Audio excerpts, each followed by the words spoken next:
विज्ञान भैरव तंत्र के इस दूसरे भाग में विज्ञान भैरव तंत्र की जो भाषा है वो प्रेम की भाषा है। उस पर बात करते हुए ओशो कहते हैं कि ये एक अलग प्रकार की भाषा है। इसमें प्रवेश करने से पहले आपको इसके बारे में कुछ जानना होगा। सभी तंत्र शिव और पार्वती के बीच संवाद हैं। देवी प्रश्न पूछती हैं और शिव उत्तर देते हैं। सभी तंत्र ग्रंथ इसी तरह शुरू होते हैं। क्यों? यह विधि क्यों? यह महत्वपूर्ण है। यह एक गुरु और शिष्य के बीच संवाद नहीं है, यह दो प्रेमियों के बीच संवाद है। तंत्र के माध्यम से एक बहुत ही सार्थक संदेश मिलता है कि गहन शिक्षाएं, गुप्त शिक्षाएं, महत्वपूर्ण शिक्षाएं तभी दी जा सकती हैं जब गुरु और शिष्य के बीच प्रेम हो। शिष्य और गुरु को गहरे प्रेमी बनाना होगा, तभी उच्चतर पराक्रमी भाव विभोर का अनुभव हो सकता है। अतः यह प्रेम की भाषा है। शिष्य को प्रेम में भाव धारण करना चाहिए, लेकिन केवल यही नहीं, क्योंकि मित्र भी प्रेमी हो सकते हैं। तंत्र कहता है कि शिष्य ग्रहणशीलता के रूप में आगे बढ़ता है, इसलिए शिष्य को स्थितपूर्ण ग्रहणशीलता धारण करनी चाहिए, तभी कुछ संभव है। शिष्य बनने के लिए स्त्री होना आवश्यक नहीं, लेकिन स्थितपूर्ण स्त्री जैसे पुरुष होता है, पुरुष तत्व वैसे स्त्रीत्वपूर्ण ग्रहणशीलता का होना आवश्यक है। जब देवी प्रश्न पूछती है तो इसका अर्थ है कि स्थितपूर्ण भाव प्रश्न पूछता है। स्थितपूर्ण भाव पर इतना जोर क्यों दिया जाता है? पुरुष और स्त्री न केवल शारीरिक रूप से भिन्न है, बल्कि मनोवैज्ञानिक रूप से भी भिन्न है। लिंग केवल शरीर का अंतर नहीं है, यह मनोविज्ञान का भी अंतर है। एक स्त्री मानसिक मन का अर्थ है ग्रहणशीलता। एक स्त्री मानसिक मन का अर्थ है ग्रहणशीलता, पूर्ण ग्रहणशीलता, समर्पण, प्रेम। एक शिष्य को स्त्री मानसिक मन की आवश्यकता होती है, अन्यथा वह सीख नहीं पाएगा। आप प्रश्न पूछ सकते हैं, लेकिन यदि आप खुले मन से नहीं पूछेंगे तो आपको उत्तर नहीं मिलेंगे। आप प्रश्न पूछ सकते हैं और फिर भी बंद मन से पूछ सकते हैं, तब उत्तर आप तक नहीं पहुंच पाएगा। आपके द्वार बंद हैं, आप मृत हैं, आप खुले मन से नहीं पूछेंगे। एक स्त्री मानसिक ग्रहणशीलता का अर्थ है आंतरिक गहराई। आंतरिक गहराई में गर्भ जैसी ग्रहणशीलता, जिससे आप ग्रहण कर सकें। और केवल इतना ही नहीं, इससे और भी इसमें बहुत कुछ निहित। एक स्त्री केवल कुछ ग्रहण नहीं करती, जिस क्षण वह उसे ग्रहण करती है वह उसके शरीर का एक हिस्सा बन जाता है। एक बच्चे को ग्रहण किया जाता है। एक स्त्री गर्भ धारण करती है, जिस क्षण गर्भ धारण होता है बच्चा स्त्री शरीर का हिस्सा बन जाता है। यह पराया नहीं है, यह पराया नहीं है, समाहित हो चुका है। अब बच्चा माँ में अतिरिक्त वस्तु के रूप में नहीं है, बल्कि एक अंग के रूप में है। माँ के समान ही जीवन व्यतीत करेगा। और शिशु का जन्म मात्र ही नहीं होता, स्त्री शरीर सृजनशील हो जाता है। स्त्री का जो शरीर है सृजनशील हो जाता है। स्त्री उस शिशु का विकास होने लगता है। शिशु को गर्भ जैसी ग्रहणशीलता की आवश्यकता है। जो कुछ भी ग्रहण किया जाता है उसे मात्र ज्ञान के रूप में नहीं संग्रहित करना चाहिए, उसे आप में विकसित होना चाहिए। उसे आप में रक्त और अस्थि कलश बनना चाहिए। उसे अभी आपका एक हिस्सा बनना चाहिए, उसे विकसित होना चाहिए। यह विकास आपको बदल देगा, आपको रूपांतरित कर देगा, ग्रहण करता।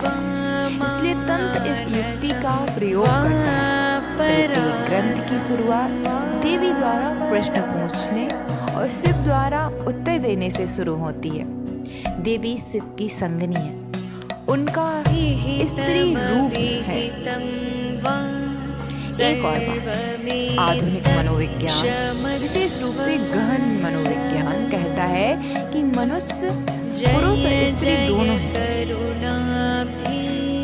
कोई केवल पुरुष नहीं है और कोई केवल स्त्री नहीं है। प्रत्येक द्विलिंगी है, दोनों लिंग विद्यमान होते हैं एक व्यक्ति में। यह पश्चिम में एक बहुत ही हालिया शोध है, लेकिन तंत्र के लिए हजारों वर्षों से सबसे मूलभूत अवधारणाओं में से एक रहा है। आपने शिव की अर्धनारीश्वर के रूप में कुछ तस्वीरें देखी होंगी, आधा पुरुष आधी स्त्री।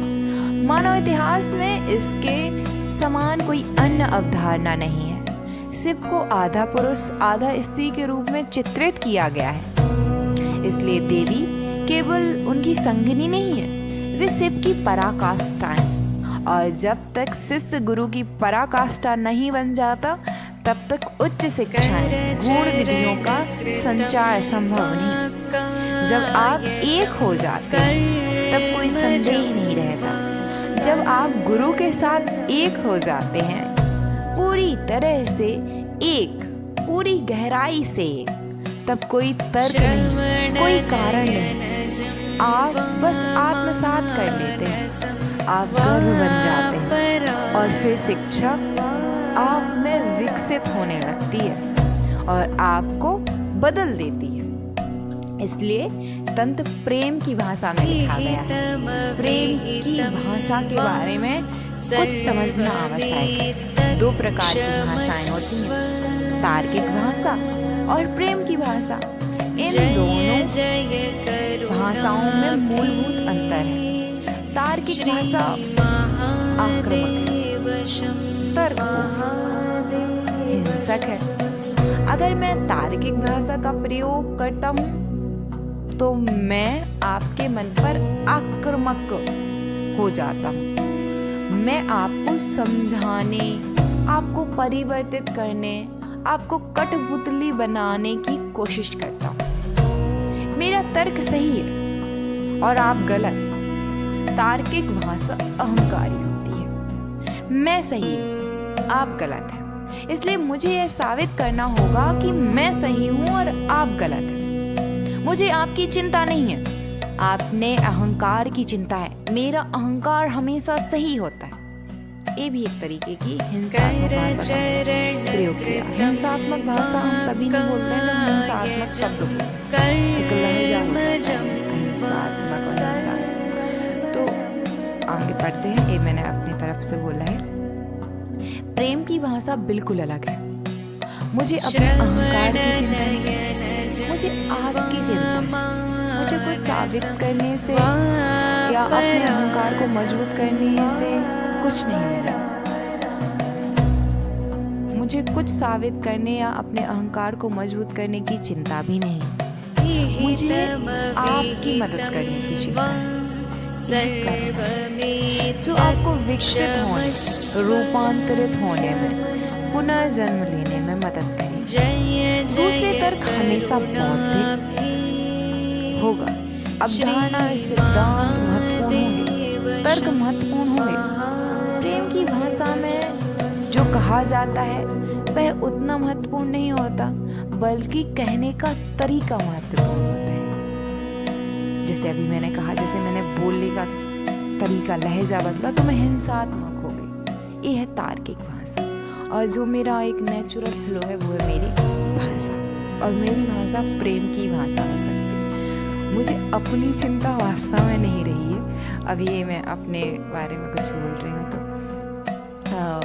मैं अगर ये सब कुछ भी पढ़ रही हूँ तो मुझे चिंता थी अपने भाई बहन।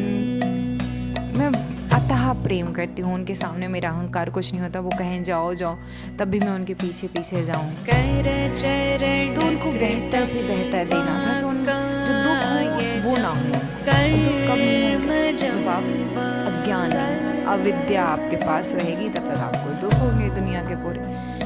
वास्तविक आनंद, सच्चित आनंद आपको तभी हो सकता है जब आप परम आनंद की खोज करते करते नॉर्मल एजुकेशन, शिक्षा है, शिक्षा से विद्या की तरफ, विद्या से परम ज्ञान की तरफ मेरे प्रेम ने ही मुझे भेजा। तो एक स्त्री जो बाय डिफॉल्ट सेटिंग से कि मैं एक स्त्री हूँ, इस वजह से मेरे अंदर है कि मैं जब भी कुछ भी करती हूँ तो मुझे सामने वाले अब ये अहंकार के लिए मैं बिल्कुल नहीं करुणा, मैं हूँ क्या मैं ये जो मैं बोल रही हूँ ये मुँह मेरा है, ये आँखें मेरी हैं, या ये शरीर मेरा, या जो विचार मेरे अंदर आया मैं बोल रही हूँ वो मेरा है, या ये जो हृदय है ये मेरा है, या जो स्मृति आई और मैंने बोल दी ये स्मृतियाँ मेरी, इनमें से कुछ भी तो नहीं है मेरा। लेकिन हाँ, अनुभव कह सकते हैं मेरा, तो मैंने बता बस दिया, लेकिन यहाँ पे मैं नहीं हूँ। तो बार बार ये जो लाइन में फिर से बता देती हूँ ताकि आप समझ सकें मैंने क्या कहा। तर्क हमेशा बौद्धिक होगा, अवधारणाएं और सिद्धांत महत्वपूर्ण होंगे, तर्क महत्वपूर्ण होंगे।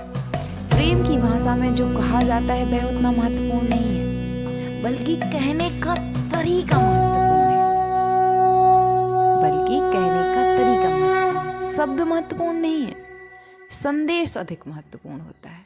यह हृदय से हृदय का संवाद है, मन से मन का संवाद नहीं है। यह कोई बहस नहीं है, एक मिलन है, और ये मिलन वास्तव में परमानंदित होता है। तो 3 स्तर पे हम समझते हैं, स्थूल शरीर के स्तर पर, मन, इंद्री, ज्ञान, सब इधर से मन से, माइंड से। कर चरण कृतं वाक्कायजं कर्मजं क्या कहा जा रहा है उससे ज़्यादा महत्वपूर्ण होता है कहने का तरीका और वो मुख्य संदेश, ना कि तर्क कि मुझे श्रवणनयनजं वामानसं वापरागं। बहुत सारे लोग मुझसे सवाल पूछते हैं, विभिन्न विकार के दार्शनिक सवाल पूछते हैं, मेरे पास उनका उत्तर नहीं। विहितमविहितं वा सर्वमेतत् क्षमस्व। अगर कोई मेरा हृदय से अगर कोई जय जय करुणाब्धि तो वो मुझे समझ श्री महादेव शंभो। कोई बुरा से बुरा, कोई अच्छा से अच्छा सबके प्रति, तो जो प्रेम मैं है वही मुझे समझ सकता है, और समझ पाना और समझाना किसी को बहुत कठिन। तो ये बिल्कुल मेरे अनुभव को छेदने वाली बात थी, तो मैंने अपनी बात रखी। अब आगे चलते हैं। इसलिए दुर्लभ देवी शिव की गोदी में बैठी और प्रश्न पूछ रही और शिव उत्तर देते हैं। यह प्रेम का संवाद है, कोई संघर्ष नहीं, मानो शिव स्वयं से बात कर रही है। प्रेम पर इतना जोर क्यों, प्रेम की भाषा पर क्यों? क्योंकि यदि आप अपने स्वामी से प्रेम करते हैं तो संपूर्ण स्वरूप बदल जाता है, कर चरण कृतं तब आप उनके शब्दों को नहीं समझते, कर्मजं तब शब्द महत्वहीन हो जाते हैं। वास्तव में शब्दों के बीच का मौन अधिक महत्वपूर्ण हो जाता है। श्रवणनयनजं वामानसं वापराधं।